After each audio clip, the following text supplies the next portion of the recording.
On the morning of October 7th, 2023, 1,500 Hamas fighters set in motion an attack plan that was 2 years in the making, as they invaded Israel, leaving 1,354 people dead, including 27 Americans.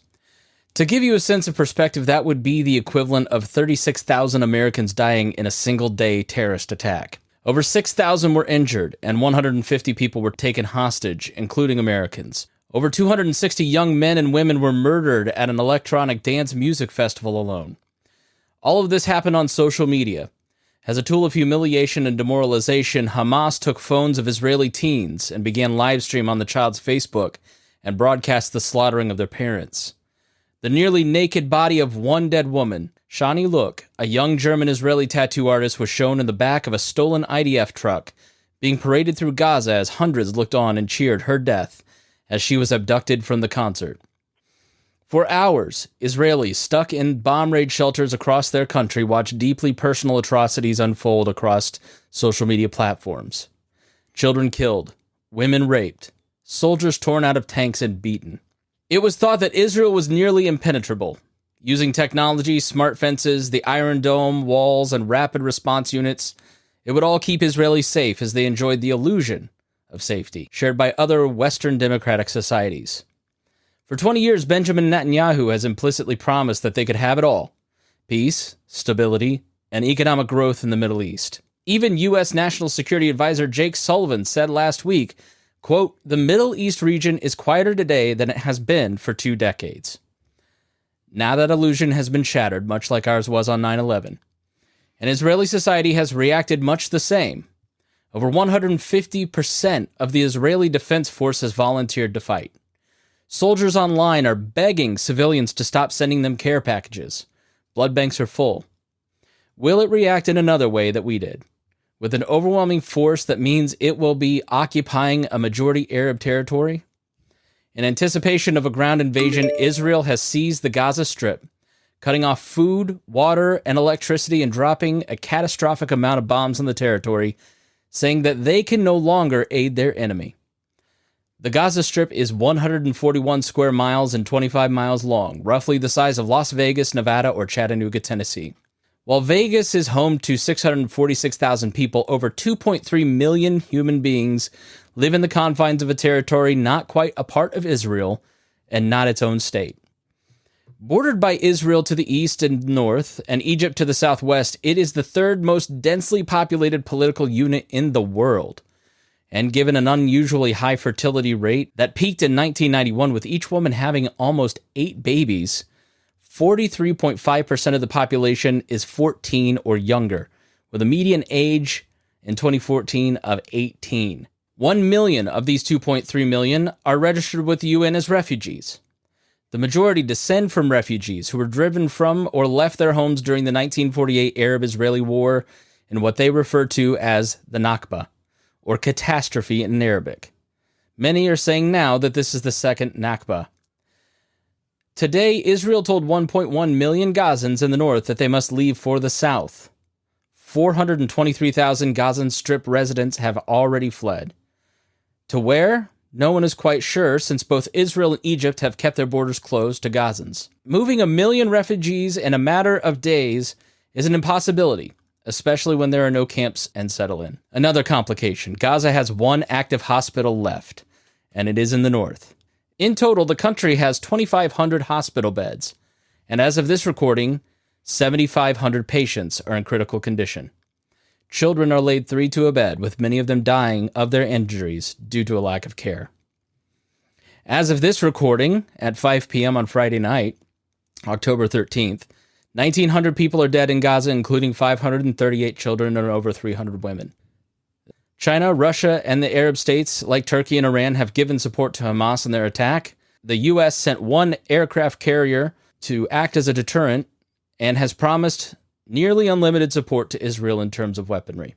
Israel has called up 360,000 army reservists and has threatened to ensure that Hamas is totally destroyed. What will happen next, and how do we get here? Rhinehold and Vaughn Spargur are here with me as we discuss the 2023 Israeli-Hamas war. All right, Rhinehold, Vaughn, thanks for being here. We appreciate you coming in on the conversation. here on the Chris Spangle Show. Obviously, it is a difficult subject. So let's start with Rhinehold. We'll go with seniority in terms of the show, not just age. What was your reaction as Sunday, as this all started to unfold?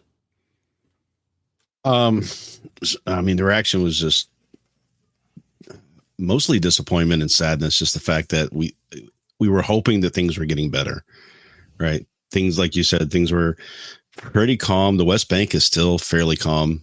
And Golden Heights is pretty calm. It's just Hamas, who broke away from, the Palestinian Authority, has just been working to their own ends, and their own ends are unfortunately not the best thing for the people they're entrusted with. Genocidal.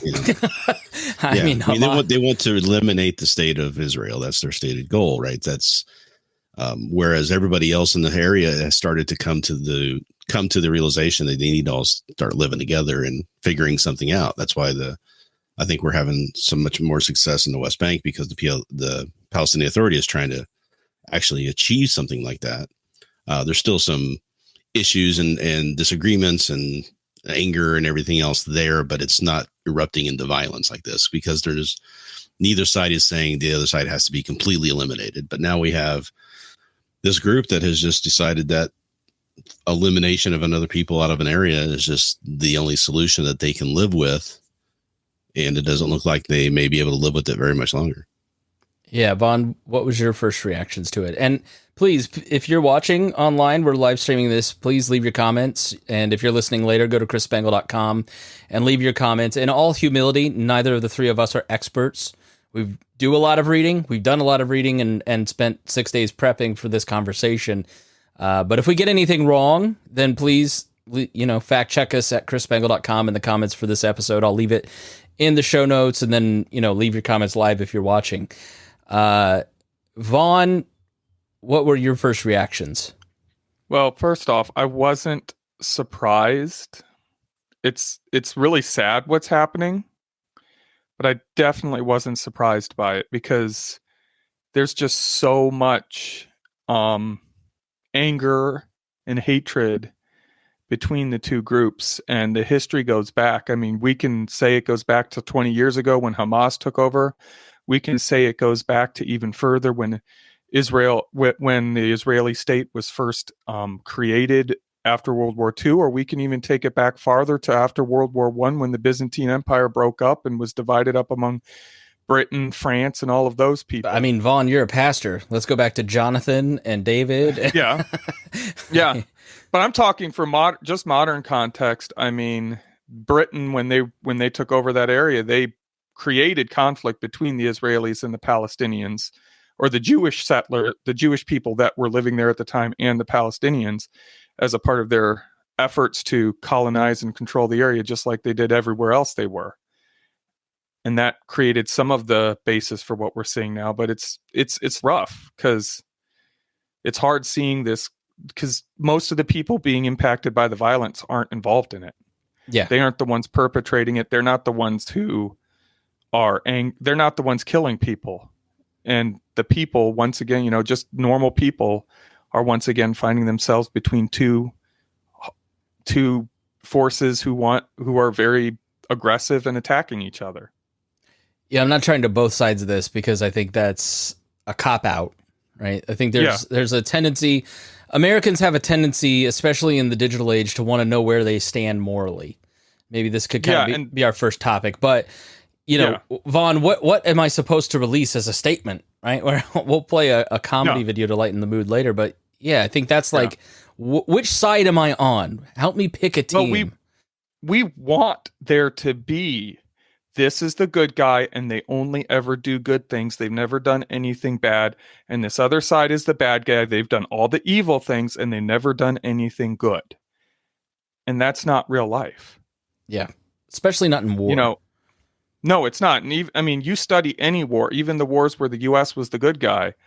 And let's not get into arguments about that. But even in where we'd say, okay, yeah, the U.S. was the good guy in that war, we can still find lots of things that happened where the U.S. did things that weren't good. And we're going to see that in this conflict as well. So to give kind of shades of the conversation that I think people see online, first and foremost, the job here for my show, for our show, is to help you understand what you're reading and to get you to read more. And in the show notes, I'm going to give you like a crazy amount of resources. So I'll actually pop it up here on the screen so you can see. I'm not actually going to, I don't think. Yes, I will. Because what I want people to do is to have the, I'm not going to pop it up on the screen, but you'll see when you go to the show notes and click on the link. I want you to have context. And I'm giving you news sources that are on different sides, independent. I'm giving you leans Palestinian. I'm giving you Israeli news sources, all kinds of different things. I created a YouTube playlist for you to engage in, go and pick videos to watch from all kinds of different perspectives. I mean, as I've watched this, guys, I don't know what you've been watching, but, you know, Ben Shapiro's show on Monday was incredibly moving as he played the video, the faces of literal evil. I mean, I think there should be some moral clarity here. What Hamas did in Israel was morally evil. It was like, if you called people Nazis online because they have a different opinion than you, go and watch those videos so you can actually see what Nazis and evil really looks like, right? All the way to like Democracy Now!, which is very pro-Palestinian, giving these moving accounts of what's happening to innocent women, children in Gaza. And you walk away when you watch these different sides. It's not binary. It's tragedy and evil and the human condition in all of its splendor and terribleness.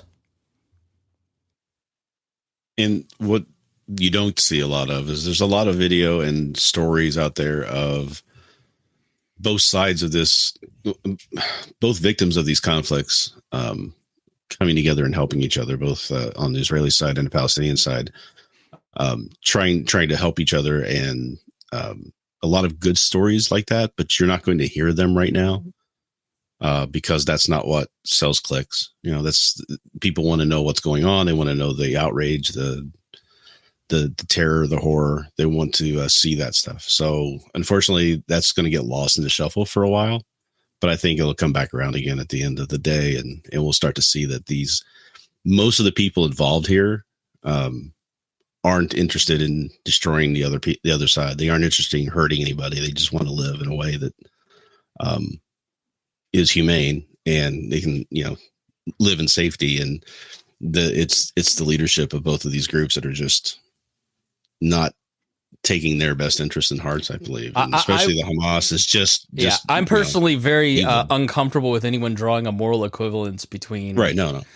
I'm not saying there's a moral equivalence. Right. I'm saying that it's just like when, you know, we got attacked in 9/11 and we had an administration decided to go push back in and made some really bad decisions to do this. You know, they weren't good guys either. I mean, in that case, they were bad. They weren't as bad as the terrorists who committed the crime in the first place. Yeah, there's a reason that Abu Ghraib stands out. Abu Ghraib is a war crime that should be widely derided and called out. And if you're not familiar with Abu Ghraib, look it up. Or Guantanamo Bay is still controversial and should be, because it defies everything that America stands for, right? It still exists. That's the it's worst insane, part. We're still right? Using it. If you believe in the Constitution and the Declaration, those rights apply to every human being. They're natural rights. They're not just American rights. Like, that's basic libertarianism and Americanism. So I think maybe this is the time to pluck out some principles here, right? Like, when it comes to war, how do you conduct a war? What is the right to self-defense that a country has? How do you prosecute that? And, you know, even I think there's like, what's the level of responsibility that citizens have for their own government? I've been asking myself that question a lot. Asked our Facebook group that. You know, Hamas was elected by the Gazans. Now, they never got another election. And almost 20 years ago. Right. And there's an interesting, Which means most there's of a the whole voting interesting story there. Hold on, Vaughn first, and then Rhinehold. Yeah, I'm sorry. Which means most of the, because of how young the average population is there, over half the voting population in Gaza right now has never actually participated in an election. Right. And then, in democracies like America or Israel, you keep voting in populations that keep bombing, right? Like this week's bombing, okay, right? Like Israel has a right to self-defense, and they're always being lectured on proportional response. Yeah. I haven't worked this question out, to be honest with you. It's a very tough one. I look at it and I go, like, there's a very clear moral evil shutting off electricity and food and water to a people this vulnerable already because they've had a different set of living circumstances than Israelis. But then, the Israeli government says, well, we're preparing to attack them. Why would we aid our enemy in having light to fortify their defenses, X, Y, and Z?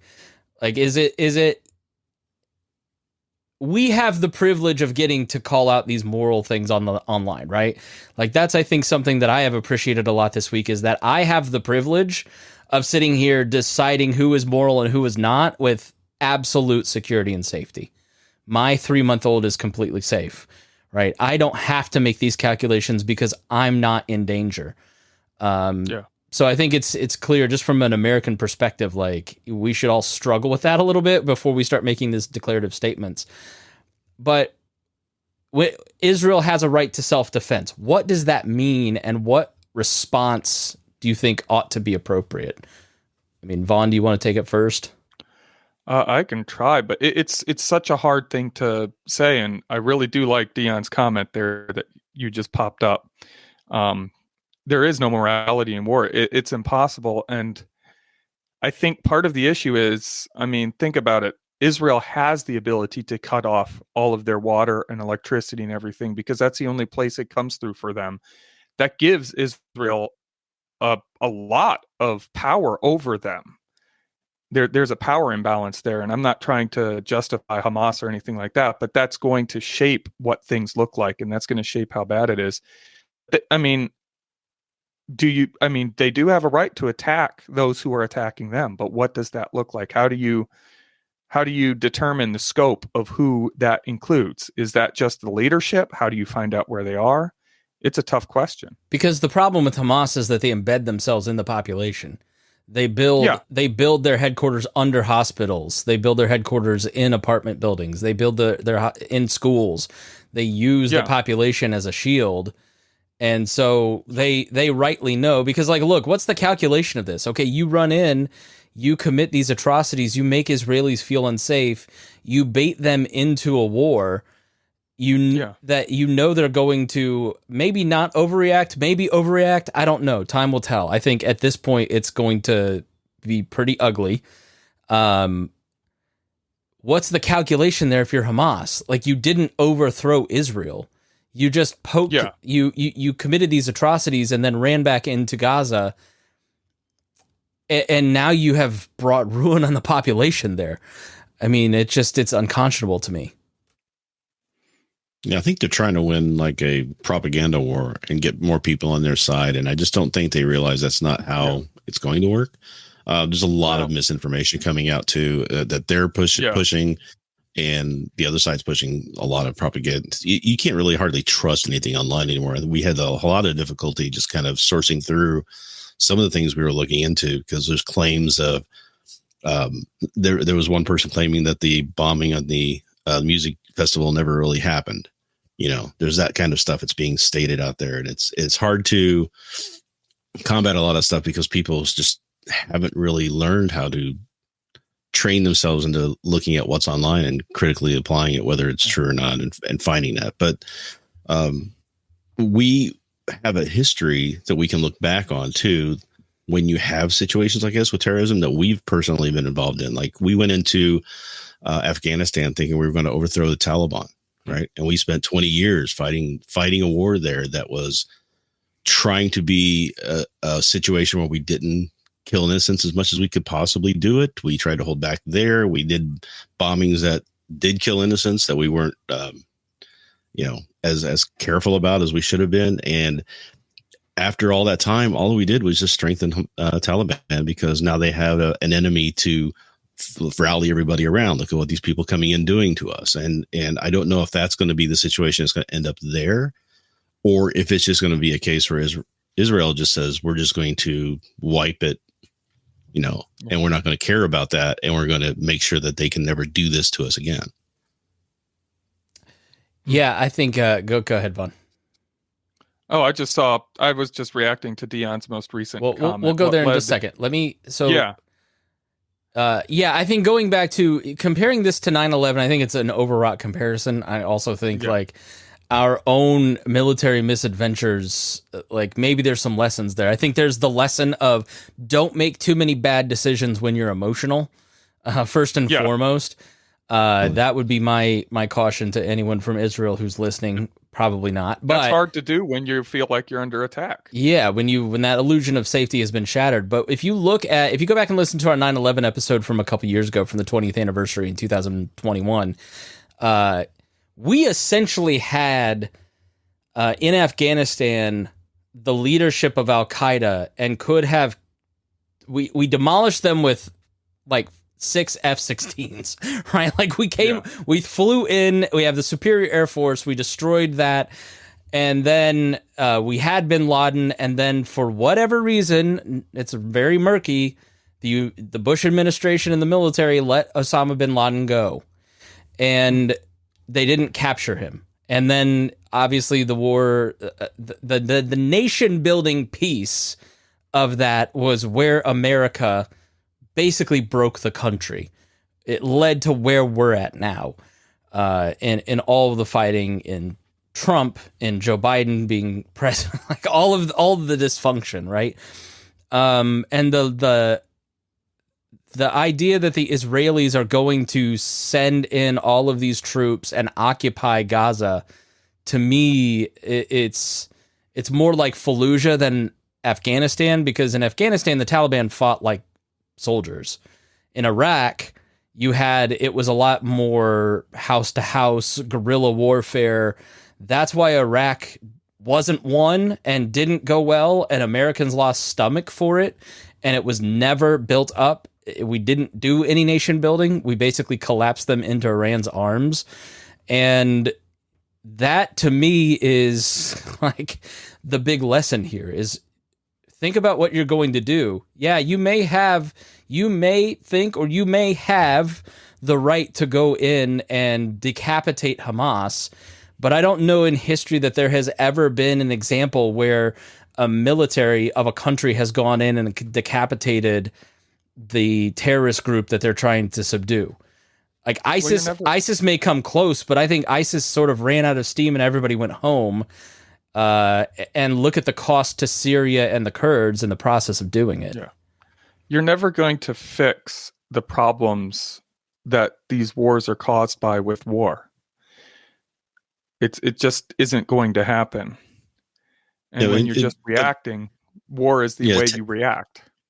Yeah, it really takes a strong look back to say, okay, how has this really started? What was really the cause of what's going on, and how did this happen? How did Hamas get in charge of that area? Because they broke away from the Palestinian Authority. And I've been doing some reading and finding out that a lot of that has to do with some intervention that the United States did, right? Mm-hmm.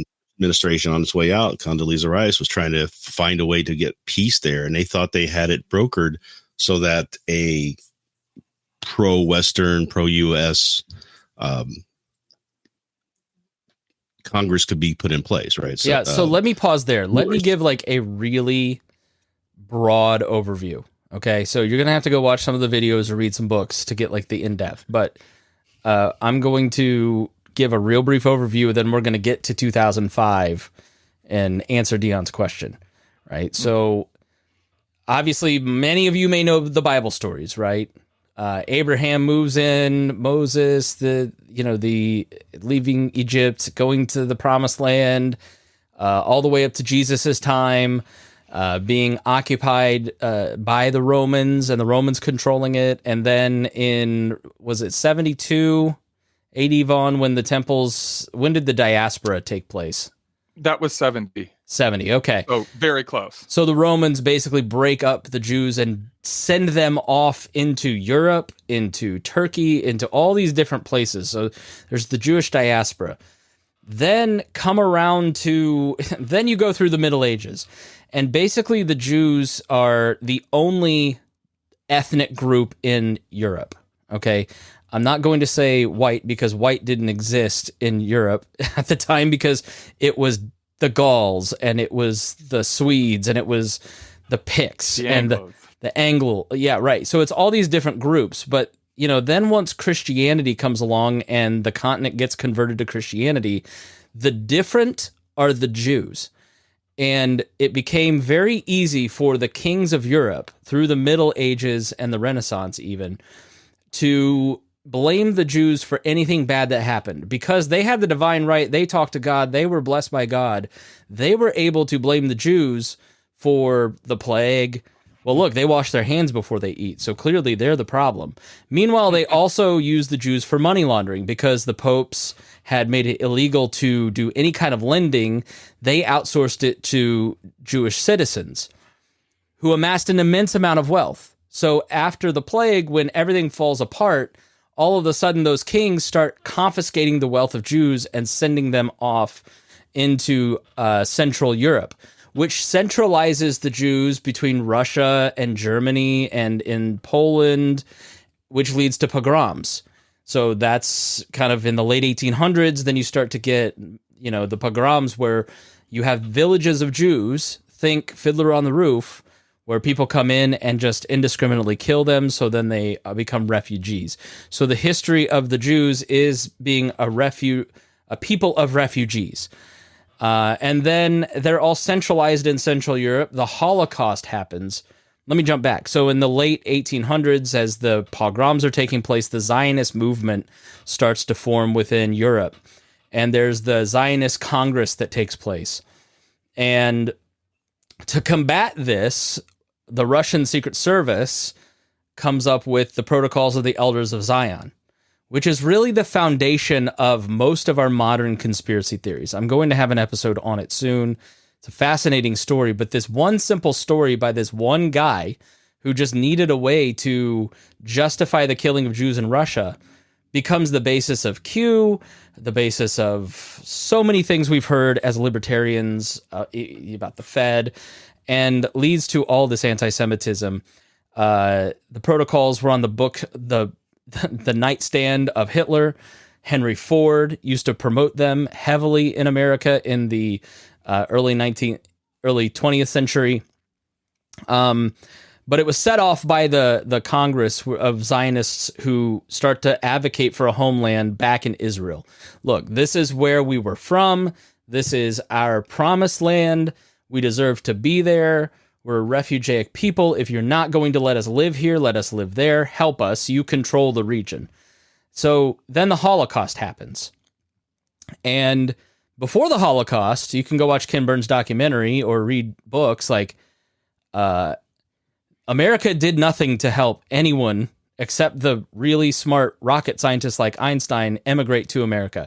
Everybody in the administration and FDR's administration knew what was happening in Germany. The idea that the world was bamboozled by the Germans is a fiction. Every single person high up in every European government knew what was happening and refused to let the Jews immigrate. And then they let them be killed, basically.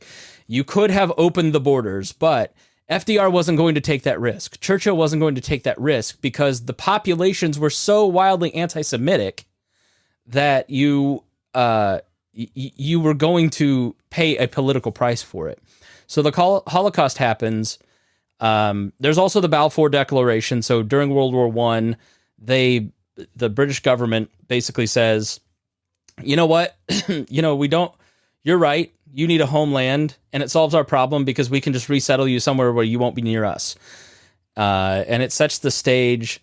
People start to slowly immigrate to Israel. European immigration of Jews picks up in the 30s. Holocaust happens. Then 48 Israel is formed, essentially. And then there's a war. So Israel gets formed in 47, 48, there's a war, and it's Israel versus all of the Arab states around it. And they win. And during that year, you also had the dispossession of the lands of the Palestinian people that lived there, and they were forced into Gaza. And so, that's the West Bank was carved up. And then along the way, I'll put a timeline in the show notes if you want to look at it. Israel eventually takes the Sinai Peninsula. Then they negotiate it back with Carter, gives it back to them. There's the Oslo Accords in 93, where Israel agrees to actually have a two-state solution where the West Bank and Gaza would become their own Palestinian state. Then both sides do things that completely erode the trust. That means that's not going to happen.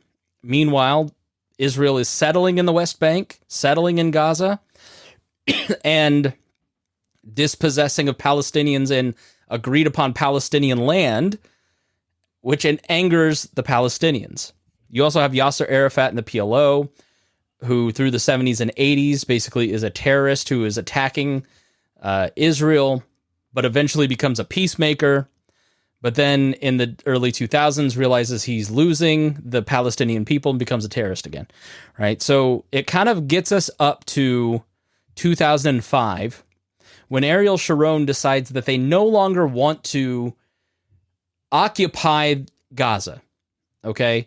So they uproot and move all of the Jewish settlers and the Jewish people living in Gaza and move them back into Israel and give all of their greenhouses and houses and everything and schools and everything to Palestinians, and basically then proceed to seal off Gaza over time. And that's where it gets to what Rhinehold is talking about. The Bush Doctrine was basically where the American government, George Bush in particular, thought that democracy could work in places where there were no democratic institutions. That democracy is just this wonderful idea, Vaughn, that if you just introduce the Arab people, Indians, the Chinese, anyone to democracy, that they'll love it so much that they'll feel empowered that they'll participate in it. When in reality, I think that's free markets. If you start to, I did a show with Brad Lips on foreign aid this past week, and it started to help me think about this. It's like when you have non-government organizations help local communities build businesses and build community organizations and start to build institutions, then you can start to create the conditions for democracy. You cannot just come in and overthrow elected representatives or dictators or whomever and say, you're a democratic government now and everything's going to work out. It's a foolish lesson. And if we don't like who you elect, we will overthrow them and make you do it again. Right. Exactly. And I think that's a lot of the problem is we say we want to make these places democratic, but we're not willing to accept whatever they choose. Right. Except kind of we did in this case, right? So they had another government in mind that they wanted to win that election. And they thought they had the numbers. They thought they had everything was going to be fine, but they didn't calculate on some things. So Hamas, for all of its horribleness that they do, they have been taking care of the people, Palestinian people. They build schools, they social programs and everything else to get them on their side during this time where they're getting ready to have this election. And, the election was between Abbas's basically PLO party, Palestinian Authority Party, which was kind of the establishment that had been working with the international community for a long time. And then there was the upstart Hamas group, and nobody expected them to win. And then when they won, everybody just washed their hands. It was to the point where they wanted to, they said, we think we got this, so we want the election to happen now. And they were getting pushback saying we need more time to get this set up. We need more time to make sure we get the proper buy-in from the people and everything else. And they said, no, I think we got the numbers. Let's do it. So they forced an election that really the area wasn't ready for. And it ended up Hamas won by like 54% or something like that, 54 to 40 something percent. And that's the last election that's happened in Gaza. Yeah. Right. And if you notice the Palestinian Authority, they're still working with Israel. The West Bank is actually not is nowhere near as terrible as what is going on in Gaza with Hamas. So we know what's going on there. They got themselves elected and then just said, okay, we're done. We're good. We're in control now. And they've been making probably the lives of those people not that great either. Yeah. And they haven't had an election since. Mm-hmm. Yeah, I think there's also one thing that came out of that Brad Lips conversation about foreign aid.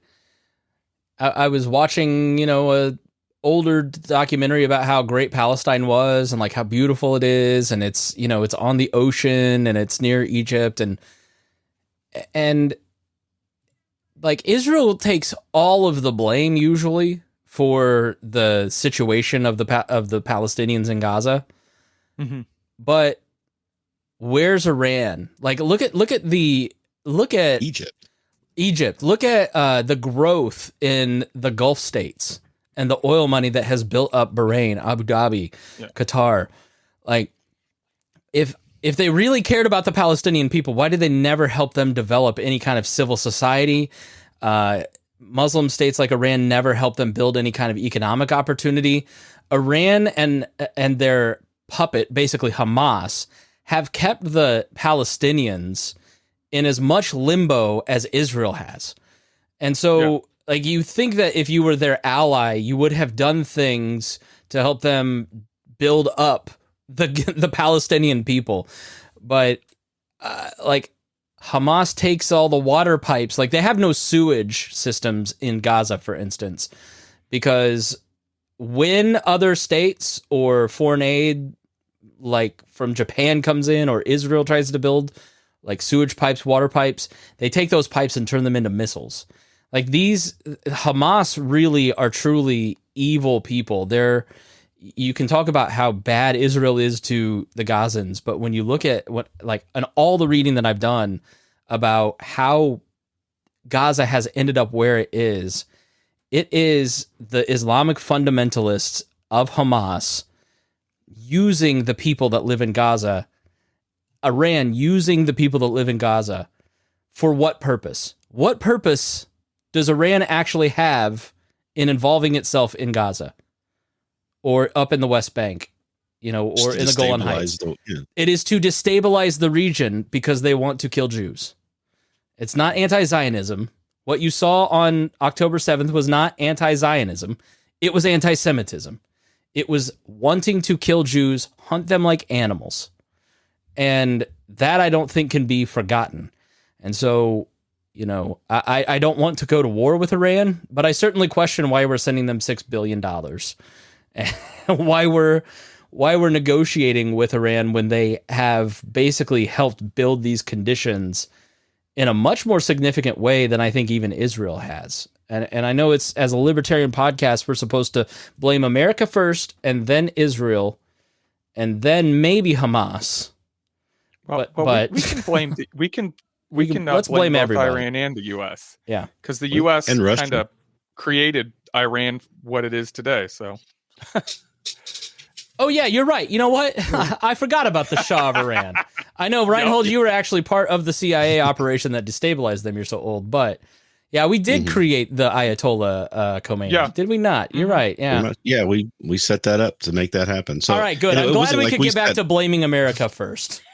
It wasn't like, and that's another thing, is we weren't setting out to do that, but it was just missteps and not paying attention and not thinking through. Yeah, because we were not happy. We were not happy with what democracy was doing in Iran because they were, what's the word? They were taking the British petroleum. They were saying, "Hey, all your stuff is ours now because this is our country, and the deals we had with you weren't fair. You forced us into them, so we're just taking all that back."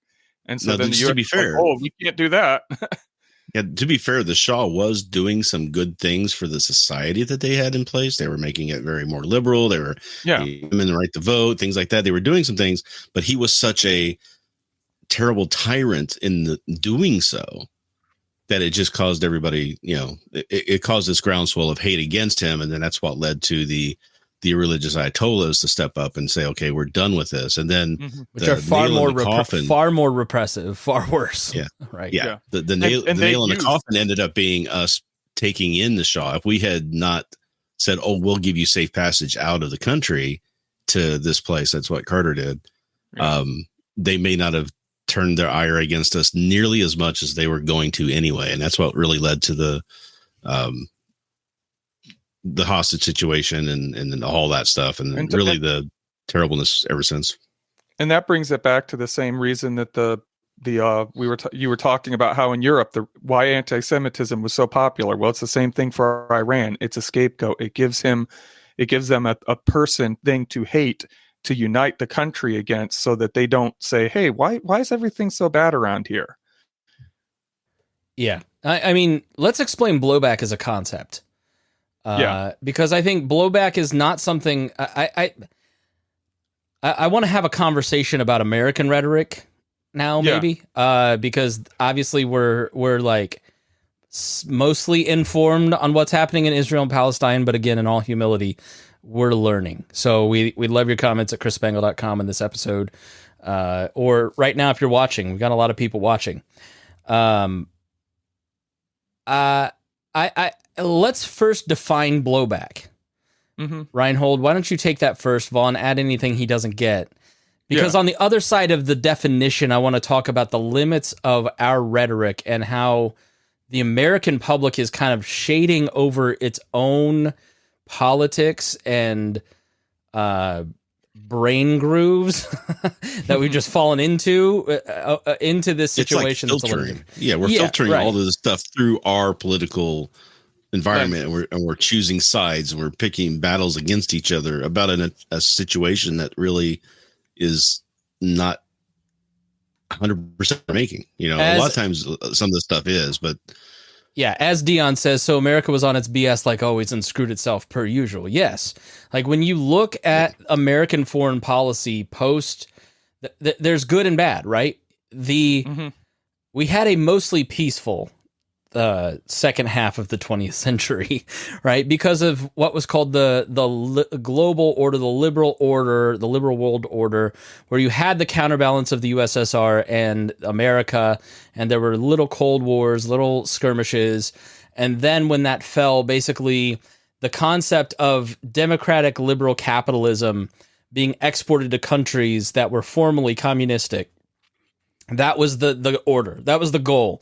Let's get everybody into capitalism. Let's get everybody into liberalism, which is basically the individual and has the right to be autonomous and self-determinant and gets to live as they see fit, which obviously clashes with some cultures, including a lot of cultures in America, aka the right wing. We don't want you to be determinate. We want you to do what we say. I guess you could say even the left too. Anyways, that's an argument for another day. And then obviously democracy, where to have democracy thrive, you've got to have these institutions, aka civil society, business, and free markets to actually sustain democracy. It is a lagging indicator. And so the liberal order basically wore out after America invaded and overthrew countries. And the world now, like Russia, Putin's been a big supporter of Israel until now, but one of the Hamas leaders was on television, I'll put it in the show notes, talking about how Russia has congratulated them, promised support, because if America gets distracted with this, then they won't help as much with Ukraine. China has come out and said there should be no further action. We don't want America doing anything. We don't want anybody doing anything. Like, everybody just play peaceful and be nice.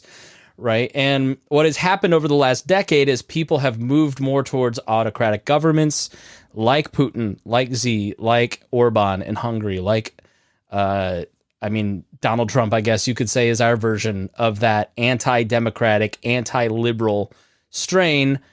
I think he's being used. I think he's just naturally dictatorial, but he has no idea what liberalism is. He doesn't know the word autocrat. Like, he just wants what he wants. Right. So we're at a point in history where the idea that that order is breaking up. And so American hegemony, America rule of the world, America throwing its weight around, sanctioning you if you don't act the way that they want, is being actively challenged by China and Russia and North Korea and Iran and all of these different countries. And there's all these different alliances being formed as a way to counter that American-led liberal order, which is causing panic in Washington, D.C., because as they argue, the world has been really, really peaceful. Okay? The world has been very, very peaceful. But Rhinehold, as libertarians, we argue that that intervention in other places has a lot of consequences. There are trade-offs. Yes, Americans and the West are generally very safe, but what does that look like in the southern hemisphere of the world and in Middle Eastern countries? Well, usually when we've done this in the past, it's always been more for selfish reasons, not for bringing democracy to the people. That's the line we use. Is we're going to make these people better. We're going to fix their problems for them, et cetera, et cetera, et cetera. But it's usually, what are we getting out of this? What do we get? What resources are we getting? What kind of control are we getting of an area? What kind of destabilization is this going to do to people who are considered our enemy? You get Iran-Contra issues going on back to there. You got, the overthrow of the Iran at the in the 30s and 40s when all that stuff was going on. There's just so much stuff that the United States has done under the guise of being the benevolent helpers that doesn't really wash out as to the real reasons we do it. And people smell that. People see that coming. And a lot of the countries that we go to try and help are glad to get the money, but they just don't want the ties to it. They don't want us to say, okay, here's a bunch of aid, but now you have to do this and you have to put this in place and you have to do the things the way we want you to do them. And that's kind of been our modus operandi for the past 80 years. The IMF and the World Bank and the World Economic Forum, and the basically it's argued by a lot of people in Latin America that it's neo-colonialism, right? So you have a government that collapses, like Argentina right now. We'll have a show coming up on this. Is in inflation where they have 100% inflation, not 7%. Imagine how bad it is there to buy eggs and chicken. And so what will happen is the IMF will come in and say, hey, if you set the right, they'll come to the more liberal, most powerful group, and they'll say, hey, if you run this slate of people, then we'll guarantee $8 trillion in loans or whatever. And then, just like personal debt, in a way, you end up getting addicted to that credit, addicted to that debt, and then they kind of control your politics, which is why so many South American countries turn towards socialism. People in South America are Catholic, pro-family, entrepreneurial, pro-life, conservative, patriarchal in a lot of ways. Like, they're not, leftists with pink hair wanting socialism because they've read a bunch of Marx. They want socialism because Hugo Chavez comes along and says, these guys are robbing us blind and I'm the only way to stop it, which is also happening in places like the Arab Spring in 2012. It was a way to fight off the chains of this global order that basically comes in and controls your economy and takes your resources and sets you up to basically do what that order wants, which is why autocracy has become so popular in the Southern Hemisphere and now even moving into America, Russia, and other places that are looking for it. So that's blowback. That's one form of blowback. You want the most simplest way I can describe blowback is just the law. I think it's the second law of thermodynamics. I might have it wrong, but just for every action, there's an equal and opposite reaction. And anything that you do, especially when it's force, is going to create a reaction. And one thing about blowback is, even if the action that we are taking is completely justified and the right thing to do, we still have to understand there will be blowback. Yeah. Because that's how it happens. And so even where did we get the term blowback? It was a CIA term trying to explain the fact that no matter what we do, whatever we do, there will be a reaction to it. And that's the blowback. Yeah, so military blowback, Osama bin Laden was a form of blowback. Yes, exactly. American foreign policy and the liberal order was doing all of these things that the liberalization of these countries, they didn't like it. They didn't like that women in Afghanistan were going to school, which is a form of liberalization. You know, in Russia, it is very anti-LGBT. That is blowback against liberalization. And when we couch the things that we are trying to accomplish overseas, when not we, but when the government couches what they're trying to accomplish overseas as liberalism, as free markets and all this stuff, but really they're doing it for their own gain, part of the blowback is going to be people not wanting those things that they claim it is. Also, Russia is a piece of this. So when the USSR collapsed, the IMF came in, gave them bailouts, tried to control their politics, and then Putin was the guy that establishment thought that could be controlled. He also wasn't going to lock Yeltsin up. We've done some shows on this, and then ended up being an autocrat.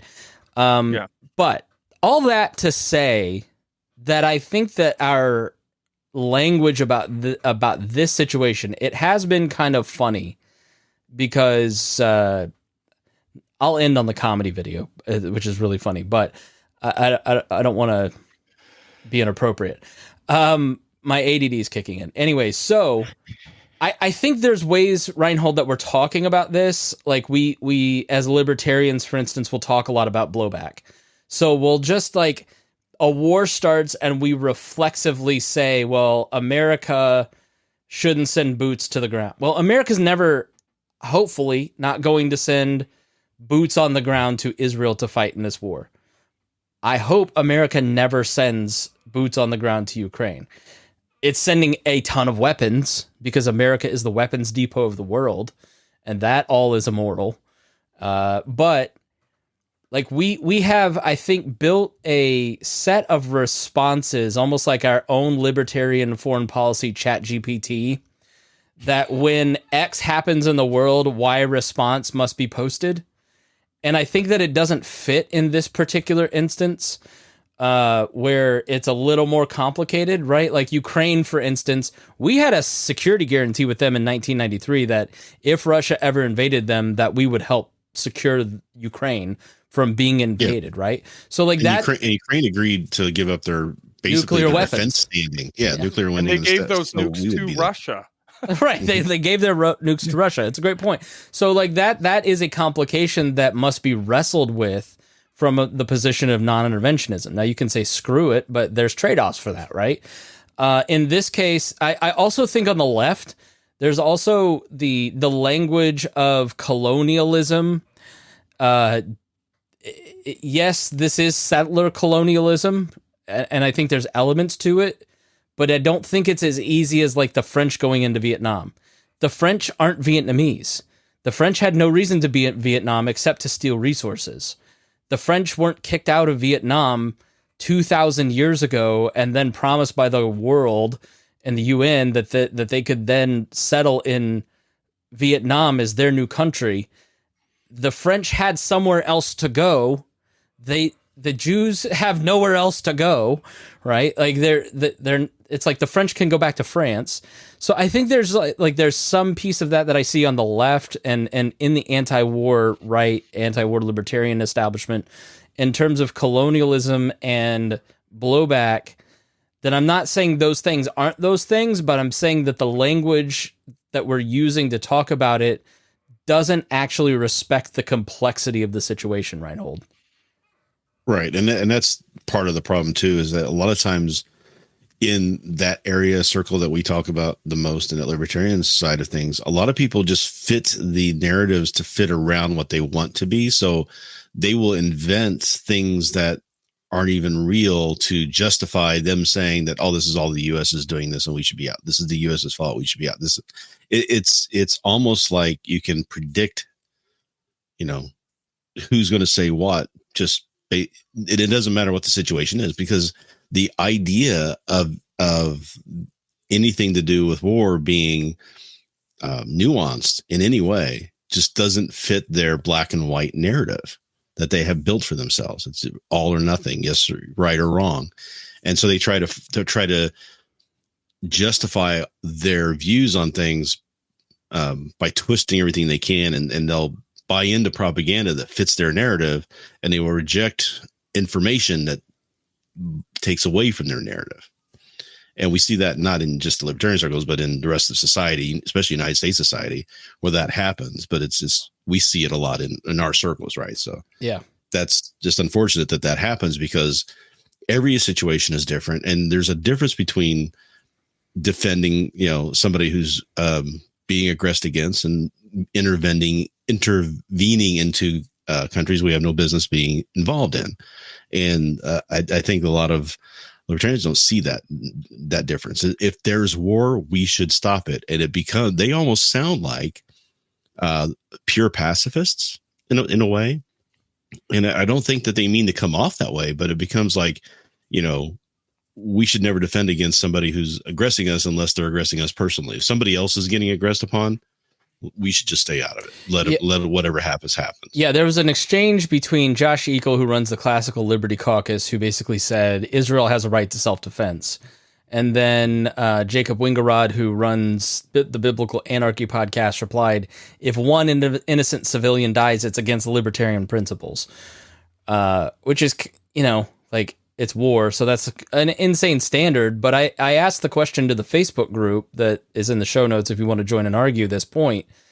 Like, not what side are you on, but I'd just love to hear people's thoughts on it, because I theoretically, like, again, to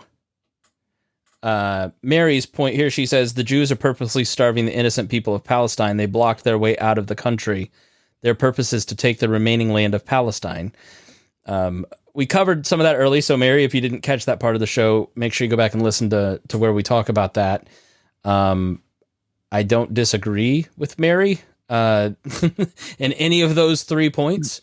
And one thing we didn't fail to mention too, is because we were talking about other countries giving aid. Why was it announced? So Palestinians are being told to go south to get away from the northern part of the area. Yet Egypt has said they've completely blocked off their access out of there. So they're locking them in. It's not just Israel blocking them into that area. Egypt is doing it too, because they don't want them in their country either. Tony says, geez, how did you come to that conclusion? Tony, I need to know more context about your sarcasm. I appreciate it too. Hody says, I agree. It does get a little nationalist and socialist when we identify and blame ourselves, America, exclusively. Got to recognize individuals and other people. And he also says pure pacifism for the win. Yeah, I think this is where we almost get a little bit paternalistic about talking about the Palestinians, for instance, because the Palestinians do have agency. They are 100% in a weaker position than the Israelis. But they also have leadership that could find other avenues than killing innocent people to start a war, to get their civilians bombed, to ensure negative press, which will put pressure on. Like, the point of it was basically I heard somebody say, they think of it like, if we just make the colonizers uncomfortable enough, they'll leave Israel. Well, they wanted to create blowback. Right. They want to create the blowback so they can then use it, right? Those are fundamentally evil people. Hamas is pure evil, right?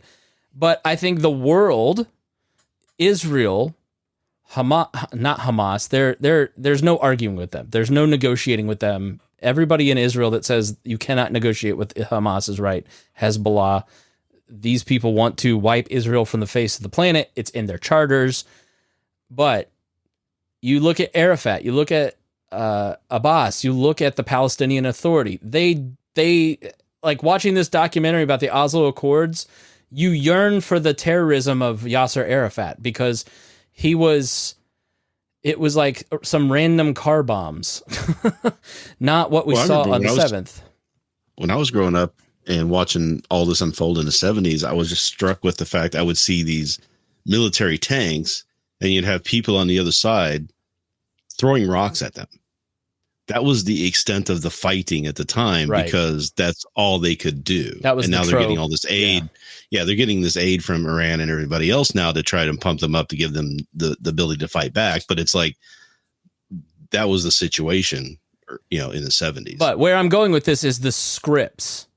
as much as our response to these things, as we tried to find some moral position so we can pick a team, like the scripts of the people in power are also outdated and perverted.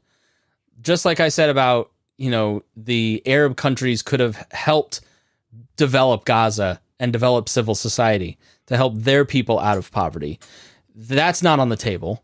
Egypt could, America could call Egypt today and say, instead of paying for $400 million in bombs to go to Israel, we're going to give you $400 million to build refugee camps in Egypt for the people that live in Gaza.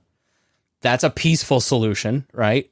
And I'm sure they would go, well, we want to resettle in Israel, but I don't know. I can't solve that problem. I don't know what to tell you. It's not going to be solved in my lifetime. But like I'm saying, there have to be other ways to find peaceful solutions to these things that the American government, the United Nations, which I don't know what it does, the Palestinians, the Israelis, the Netanyahu government, like there's all these scripts that people are just falling into and repeating that continue in this cycle of blowback, and it's never going to stop, and we're just going to continue to keep killing children on both sides. Let's go to some of the comments. Dion says, you can't mind your business if your business is meddling in other people's business. That's a really good point. Anita says, the only way through is peace. Couldn't agree more. John says, it's one thing to keep everyone else out of the fight. It's another to jump into the fight. USA should be the ring that allows the combatants to fight. So, John, are you saying that, we kind of do set the terms? Basically, we have them on a leash. Mary says, basically, I made the point that that Hamas wants to kill Jews, and she says as much as Israel wants to wipe Palestine off the map. I don't agree with you. I think if they wanted to, they would have done it decades ago. They have the power, and they have, yeah. There are elements within Israeli society and Israeli government 100%. that want to do that. Just like there are elements within the Palestinian society and government that want to do that. Hamas. Unfortunately, Yitzhak Rabin was assassinated in 1993 for signing the Oslo Accords, for being the Israeli prime minister that said they deserve their own state. He got killed by the right wing. It's just in Palestine right now, Hamas, those who believe that are the ones in authority, in power. Anita says, no teams, innocent people keep getting killed on any side is wrong. There must be compromise. So yeah, I think we all feel that way. I think it's politics, man. We'll start to wind it down here, but the reality is politics. Someone said on Twitter the other day, someone in a think tank guy said there needs to be a political solution to ending anti-Semitism in the academy, because Harvard and all of these groups wrote basically a statement of support of Palestine. And so now there's like this big fight that, to me, it's like Americans don't know how to solve the problem, and it's too complex, and they don't want to spend the time and effort understanding the problem, aka that they are part of the problem. So they find something else to argue about, which is Harvard and the academy, because it fits neatly into these like post-pandemic alliances, right? And yeah, it's I forget where I was going with that, but yeah. I was going to say too that what people seem, I find it interesting that people think that anybody just sitting around on a chat room or on a podcast or, talking on social media is going to solve the problem, when the greatest minds have been trying to figure this out for decades. It's not that easy of a fix. It's not like, why don't they just do this? Yeah. My point was, he said we need a political solution, but the problem is a guy like that thinks that a political solution is going to solve anti-Semitism. And that is the core message of this show. You cannot use political solutions or really even solutions based around profit to solve problems that need compassion. You cannot. Politics is inherently divisive. All you can do, the only time politics ever evokes compassion is when you're looking at the maleffects of politics and you go, I feel really bad for that person. So you cannot politics your way into a two-state solution in Israel. It's the politicians make all of this stuff worse. America says America gave Israel a military. That is mostly correct. Yes. Dion says, you don't owe a thief a debate on why them taking your stuff is wrong. The laws of thermodynamics, as Vaughn mentioned, don't say make sure your equal action in the other direction is moral. Morality is a point of viewership, not a tangible spot. And they want to, but don't want to deal with the blowback you mentioned on either side. It's exactly right. Like, again, that's Netanyahu's promise. Like, I will keep them contained. I will use technology to keep you safe.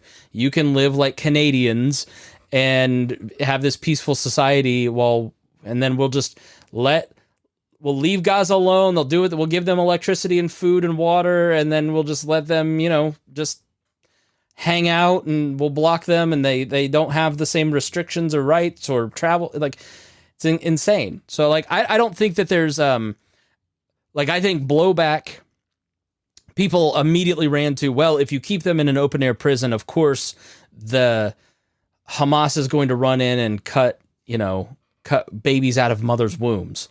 I'm sorry. There's no explanation for that evil. Like, to me, like, yes, you end up with bad outcomes, but there also has to be a point where you say, hey, I'm not for you running in and committing these kind of atrocities. Like, it just, that kind of like that really turned me off from a lot of people. Yeah. Well, just because you can predict a certain blowback might happen doesn't mean that it's morally justified. It's just what might happen. Yeah, I mean, some reaction is defensible. That reaction is not, right? I mean, them being upset that they're in an open air prison and they have all these restrictions and they can't do anything. There's an expectation that those people would be unhappy with that. They want to do something about it. But if your solution to doing something about it is much more terrible than what's being done to you, then I don't know where you draw that morality from, right? Where do you think you have that high ground at that point? Yeah. Transgender. Epic times. Did you hear that? Don't. I know. It's what's China saying today? I guess we didn't really flesh this out. I mean, now we're going to be self-centered Americans, but like, it's really, we touched on it. Like, it's really hard to know what's true. Like, it's very obvious. If you go and watch that Ben Shapiro episode where he plays basically 45 minutes of the atrocities, you can see with your own eyes. But then he also posted the Israeli government released the photos of the burned babies, which then somebody on Twitter put into one of these AI checkers, and it says it's AI. But then when I put it into the same checker, it said it was not AI, right? So it's like, but the guy who said it's AI and all the right-wing anti-Semites are dunking on Ben Shapiro because he posted fake news when they didn't do their own. They're just like, it's, you don't know what to believe, right? Or the picture, the other picture of the baby that he posted was supposedly like a dog in a cradle, and they manipulated the photo, and that could all totally be true. It's like the Ghost of Kiev. That was totally fake. Yeah. So it's like really hard to know what is, like, all these little gotcha points. That's why I think if you're just online, Vaughn, don't play the gotcha game of like, see this, and if Joe Biden says, I've seen beheaded babies, you shouldn't believe anything Joe Biden says, because Joe Biden doesn't even know what Joe Biden thinks and can't even tell the truth about what Joe Biden says or does. So it's like, don't retweet Joe Biden as some sort of authority. Vaughn, thoughts on reality online? Well, I mean, this is a war.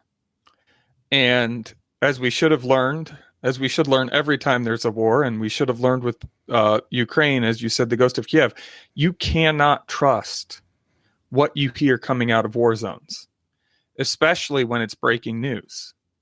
Sometimes it's going to be right. Sometimes it's going to be accurate, but a lot of times it's not. A lot of times it's going to be purposely or sometimes not purposely inaccurate because we just don't know all the facts. I mean, we have more access nowadays to instant news than we've ever had in the history of the world. But even then, just perspective of who gets the news out can change the entire perspective of what's happening. So we just have to be really careful not to just trust everything we're hearing. I thought it was. We used to go ahead, Rhinehold. So we used to have like large news organizations that would put people on the ground, embed them in there, and then we would get a lot of good information from them. And then that fell by the wayside because everybody was doing this independent journalism and using Twitter for that. Well, now Twitter's to the point where you can't trust anything on Twitter because there's nobody doing any fact checking there. And we've already seen that that's being manipulated by both sides, but especially Hamas on the propaganda stuff that they're putting out there. They're putting out videos.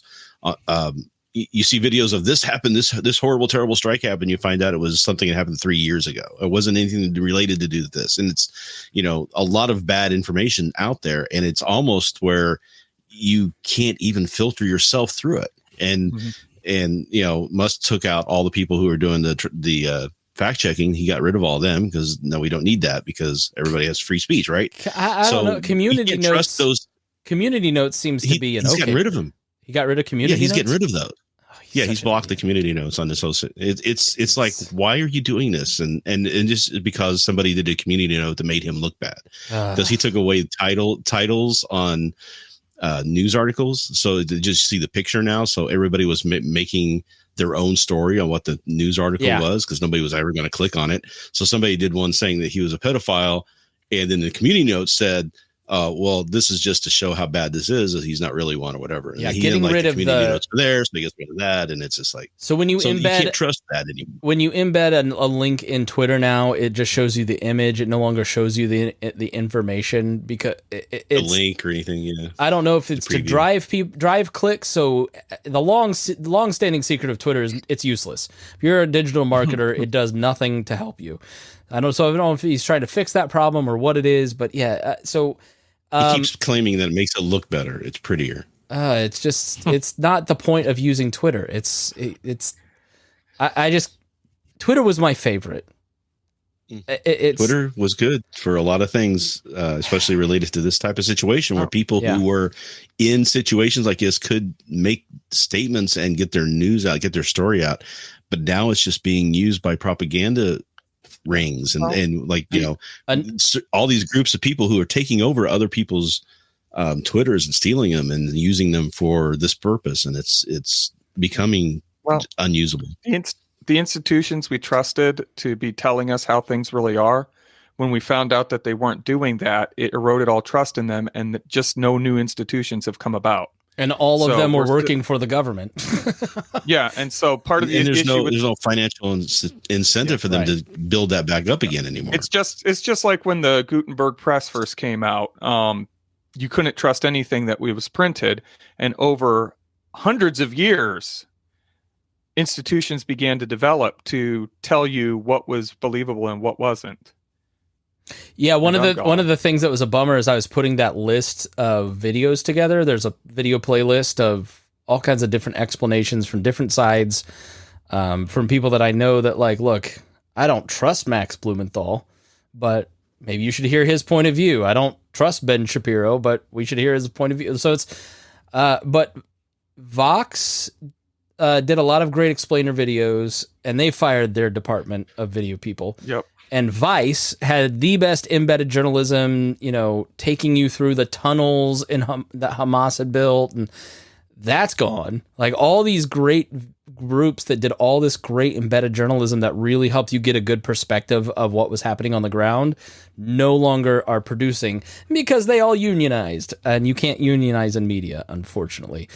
Let's just wrap up with some comments before we go. Belinda says, if you ask me, the government seems like the problem. I like you, Belinda. Hody says, letting go of my pacifism for a sec, I can understand defensive violence, but the target has to be the attacker. I think that's the clearest thing. I don't care if Hamas embeds, you're just leveling the place, turning it to glass, as Republican politicians say. total violation of human rights. I agree, Hody. This computer is slow and dying, and this is on a teleprompter, so I can't read it if I put it up. Oh boy. Here we go. Hold on. Let me plug this in. Maybe I can get this to work. It's on my old Mac. We may have to just skip the comments here.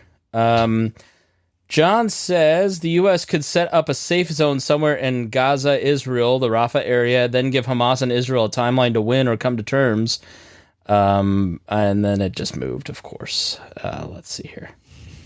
Sorry. Spitballing ideas. I think the best ideas come from spitballing on Facebook. I'm just going to say, John. If not, the refugees could make another government. That'd be good. Dion says evil is a point of perspective. If a baby grows up to be in an open air prison guard, then there's justification. It's all messed up. Anita says, has anyone here tried reaching out to civilians via X or Facebook over there? I have not. I did hear today that everybody that Democracy Now!, which is kind of a left-leaning news outlet, they have lost touch with anybody in Gaza. John Chang, Jackie says, the world is catching on to that excuse for when we butt in. We just destabilize countries, and it makes it worse. Embedded reporters are so corny nowadays. Jackie, bite your tongue. Hody says, I've enjoyed the community fact-checking over the licensed fact-checkers. I agree. I think they've been a lot more accurate. We have so many ways of communicating these days. I'd love to talk to these people without traveling over there. And Hody says, type community notes in X, may intend to delete them, but they're still very much up. So, funny video by a comedian named Ryan Long. It's fantastic comedy writing. But he puts... I was thinking this, the problem today is we've built like these alliances post-pandemic that like everybody's sort of allied, but then when these older topics come up that everybody is like Israel and Palestine are very old arguments, right? So everybody who was like me coming up in politics during the Bush era, your little Republican brain starts going, oh, we need to protect Israel. And then your new non-interventionist brain goes, but what about the Palestinians? And then it fights internally, right? But then there are some people like, I actually had the opportunity, I don't know why, former Senator and Governor Brownback did not want to come on this program, but so a group reached out to me, and Brownback is a very like conservative Christian senator. And I'm guessing his people may have just looked at my website and said, I'm not going on a libertarian podcast. Because I was going to ask him, like, why do Christians just like support Israel? Like I'm a Christian. Vaughn's a pastor, right? So why do we support Israel? Because God's covenant transferred from the people of Israel to anyone with the Holy Spirit, and everything was broken. And I know there's verses in there that say, well, you've got to honor and protect Zion, but like to me, like you're missing the point. Like, I don't know. So I think there's a group of Christians, Vaughn, that like want to usher in the new age, but I put out a John Hagee video that answers this question. Whole episode. Yeah, right. That's a whole episode. I'll let John Hagee, the pastor from Oklahoma that believes all this, answer the question. It's in that YouTube playlist. But all that to say, like, there's all these all of a sudden liberals like Matt Taibbi are now best friends with, monarchist right wingers. Like, so there's all these new alliances, but then when one of these old issues comes up, people don't know where to go or what to actually believe. And it's sort of funny to watch. But this comedian, Ryan Long, I think put it into like a really funny video that kind of makes fun of that particular point of view, and I'm just slowly padding as I try to pull this up.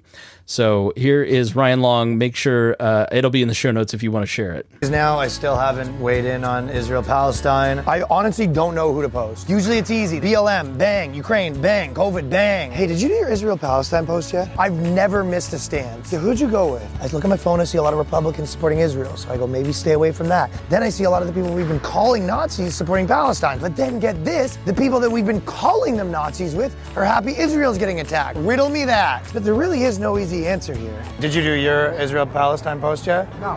What does your manager think of that? I'm retired.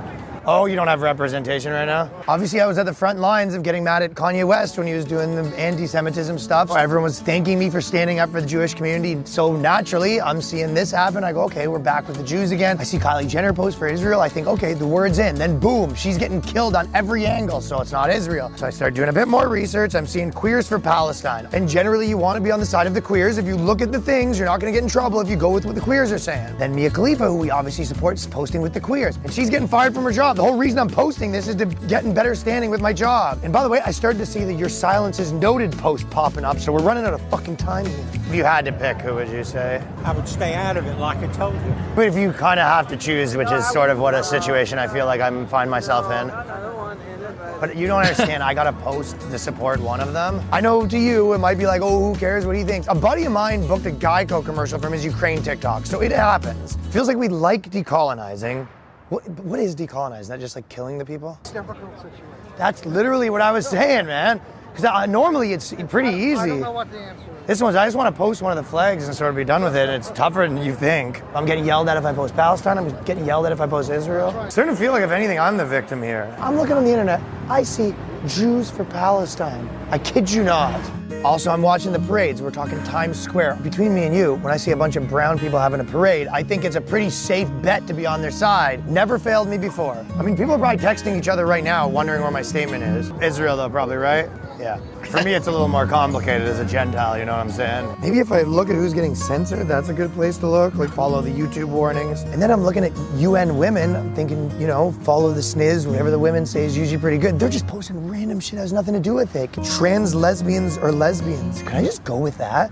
Just like a random blanket post. Just be like, hey, lesbos, just so you know, lesbos with dongs are still lesbos. Stop avoiding the dong lesbos. I can't, I feel like it's the wrong move. You go in Israel or Palestine, you're thinking? No English.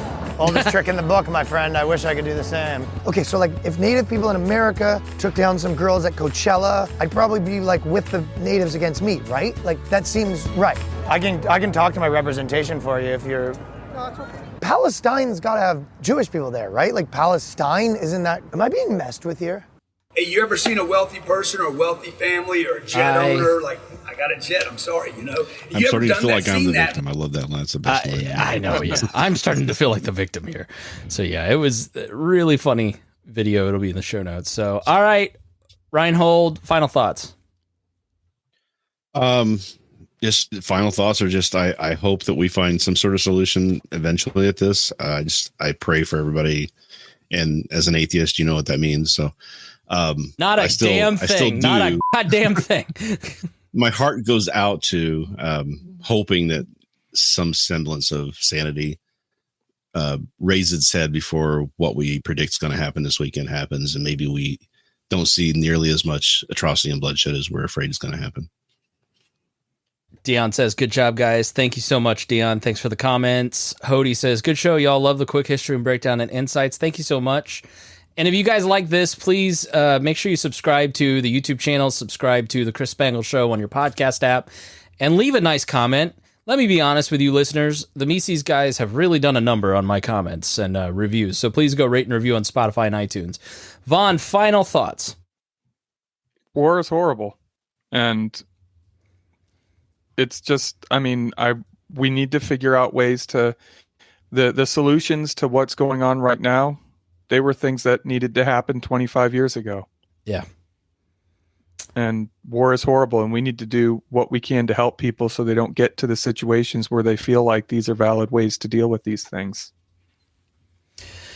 My final thoughts are that it is, and one last comment, Belinda says, amen, I agree, sir.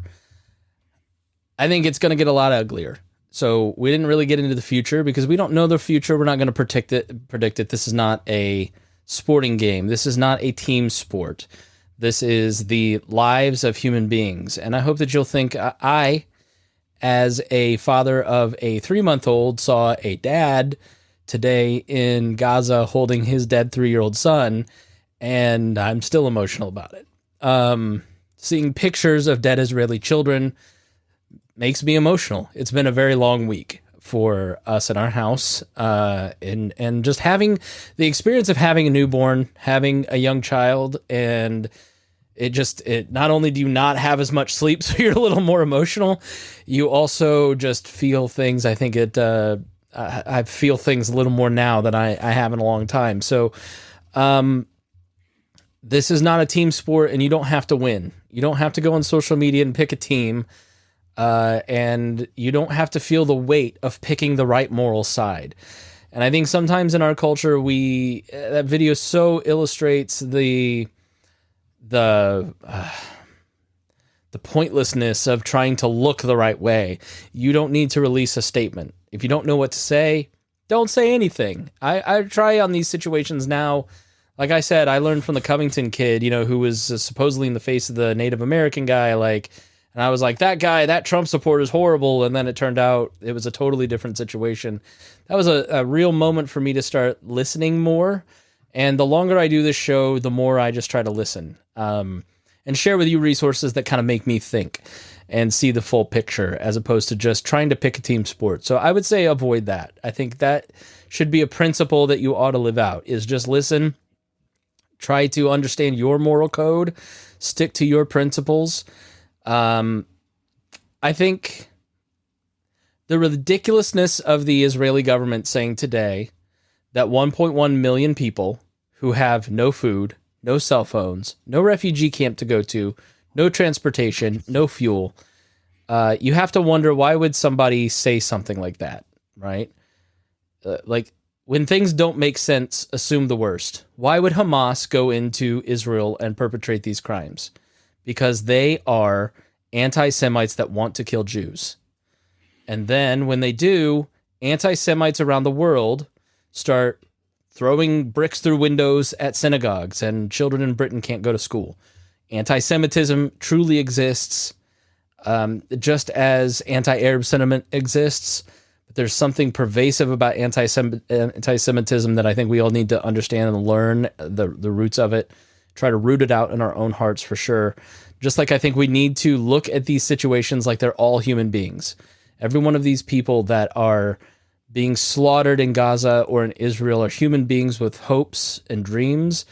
And we are in a position of privilege where we get to watch this and get the right and the chance to choose which side we think is better or worse, and just ignore all the other side. I mean, it's, and I think that's going to get a lot tougher, and that's going to get more entrenched. Because when Israel says 1.1 million people need to move, what they're really doing is they are saying to you that we're about to do horrible things to these people, and we want to give the people that support us some plausible deniability. We are going to go in, and you're going to see images that are deeply disturbing, that rattle you to your core. But at least you will get to say, we warned them. And so I think it's just a time when you have to think about deeply what you believe about war, what you think is an acceptable response, to learn about the issue as much as you can, to try and find understanding on both sides, to maintain your humanity. Because once we've lost our humanity, then we start to justify and make excuses for a family of 4 people on video on a Facebook live stream wondering if they're about to be shot like their little girl was just shot. That's where inhumanity leads. And so it's just a time to really think about deeply about these principles, and where we need to connect with the fact that every single human being is created in the image of God, and therefore is deserving of love, of dignity, of respect, of liberty. And what can we individually do online and in person and in our communities to create conditions that grow love, dignity, and respect and liberty for other people? Thanks so much for joining us. We really appreciate it. If you learned something, please share this with your friends. And this won't be our last episode on this, so I'd love to hear your thoughts on it over at Spangle.com. Please leave a comment on the platform you're watching or listening, or over at the website. Thanks so much again for listening to The Chris Spangle Show.